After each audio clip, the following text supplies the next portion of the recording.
Hello everyone, it's Lindsay, and today I have a Bible journaling entry as I work through the Wildflower devotional kit from Illustrated Faith. And so I am trying to wrap this up. I just saw sneak peeks of the next month's kit, the new one that will be coming out very soon. And so I'm trying to get this one finished before that new one gets released. So I'm going to do a technique similar to what I did in yesterday's video with the acrylic paints and stamping, but I'm going to also be layering some other mediums, so I did want to share that with you today. So I'm working on the second devotional portion in this booklet here. We're talking about Wild Heart. I'll be journaling in Ecclesiastes 3:1-11. This is that the mystery of time passage that I think a lot of us are familiar with. There's, a time for this, a time for that, time for this, time for that.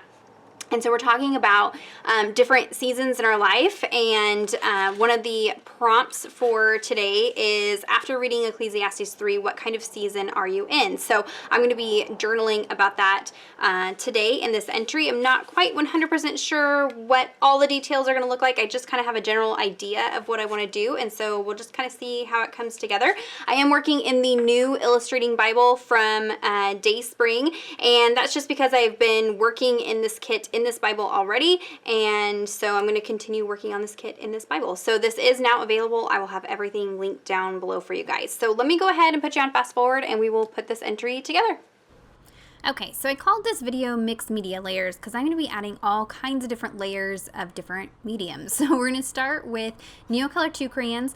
And this video has been super sped up because there's nothing new. These are all techniques I've showed here before. Here what I'm doing is the same thing that Hello Jilski shared in a recent video. I'm just using a baby wipe to pick up a little bit of pigment from a Neocolor 2 crayon, and then I'm just dabbing it onto the page. Now, one thing I've discovered with the Illustrating Bible is the issue with bleed through in these pages, and so what I have found is that you want to be careful that you don't rub the pages when they're wet. You want to do more of a tapping motion.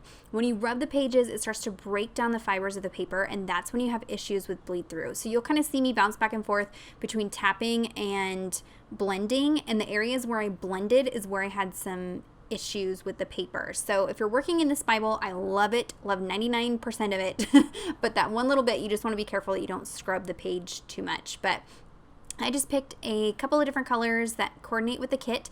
If you want to see what colors of products that I've pulled to match this kit, I have the blog post linked down below that has the color swatches, so you can check that out. And I'm just adding a little bit of color. You can definitely do this super intense, but I'm just wanting a very, very soft background, and we're actually going to go in and soften this even more for the stamping that I'm going to do. I didn't want a stark contrast between the stamping and the white pages, so this is just adding a little bit of soft, hazy color. So I want to make sure that that is good and dry, and then now I'm going to go over it. We're going to cover it up with a little bit of white acrylic paint. So I put some white acrylic paint on the edge of a paint card, and then I'm just swiping that across the area that I had laid color down, and this is just going to help everything kind of blend together and also knock back the color a little bit. So it's more of just this soft haze of color at the top and bottom of the page. This also is going to build up some layers of protection, because if you watched the video yesterday, a few of you had mentioned that you have issues with bleed through when you stamp the final stamping with archival ink. And so this is not guaranteed, but it will help with any stamping bleed through because you're building up layers of product that's going to be underneath that stamping.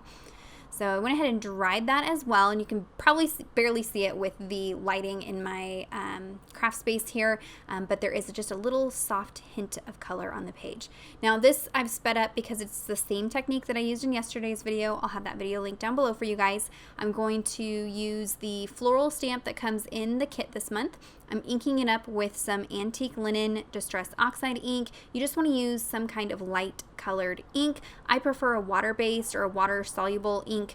That way when I go in and paint over it, the moisture from the paint kind of dissolves the lines, and so it's easier to cover up. This is just giving you a guideline, like a coloring book. So basically sharing some lines for you to color in, and then we'll stamp over this. So I'm just creating a little cluster in the bottom left-hand corner here. And then I have a variety of different acrylic paints out on my palette, and I can go in and color this in. I love the bright, vibrant colors and the contrast of black and white in the graphics of the kit. And it's also very messy. So not all the flowers are perfectly colored in. There's no shading. It's like one flat color. There's coloring outside of the lines. So this is perfect for this technique because you can just messily lay down blocks of color, and then we're going to stamp over the top of it. So I speed this up and cut a bunch of it out because really I'm just laying down chunks of color. I pulled out, like I said, a few different ones that match the kit. I had to kind of custom mix that fleshy pink color. And I'm just trying to look and see where the flowers are. So I've pulled the stamp set you can see off to the left there just to give myself a guideline for where images are, because it can be kind of hard to see when you're coloring it in. So you can see everything's laid in with the acrylic paint, dried that, and then now I'm going in with the archival ink, and I'm going to stamp over the top of this. When you're stamping over acrylic paints, you want to use something like archival ink or STAIS-on ink because it's meant for stamping over the top of products like acrylic paint. If you stamp with like VersaFine or a pigment ink, you're going to have problems with it not wanting to dry, and you may have some smearing and things like that. You also want to make sure you get your head right over the top of it so you can line up your stamping, and just look at how awesome that just pulls everything together. I love it. I love that pop of color, especially on the Illustrating Bible pages where it's bright white like this is. For the top there, I pulled out the Wilna Furstenberg stamp set from Illustrative Faith. If this one's still available, I'll link it down below. You could also do the same technique with the flower bunch that came with the kit. And I did the same steps. I stamped with the oxide ink, painted it in, and then now I'm going in and stamping with the archival ink to pull it all together. And I love it. So, so pretty. And then I'm going to, of course, add some ink splatters. My favorite right now is to use the Amsterdam acrylic inks. I have them linked down below.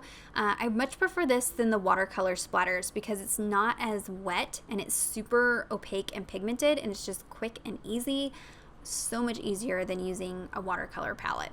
So I made sure that those were good and dry so that I don't smear anything. And then now I'm going to add this little embellishment piece. As I'm working through this kit, I want the entries to have this little wild circle piece on each entry. So I pulled out a piece of white cardstock and I've switched to VersaMagic ink. When I'm just doing regular stamping, I don't like to use archival ink or STAIS-on ink. It's difficult to clean. It stains your stamps. I don't like it. So I prefer the VersaMagic. So that's what I've switched to.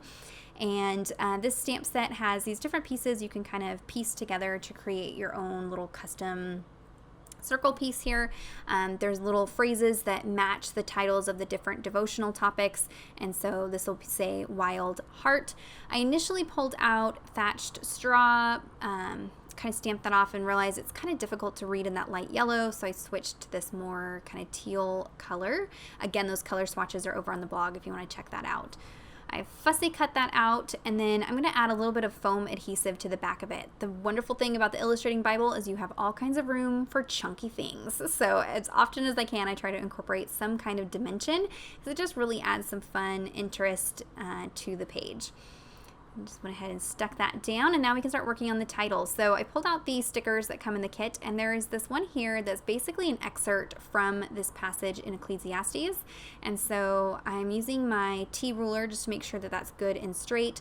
A sticker like this is going to be very obvious if it's crooked in my Bible.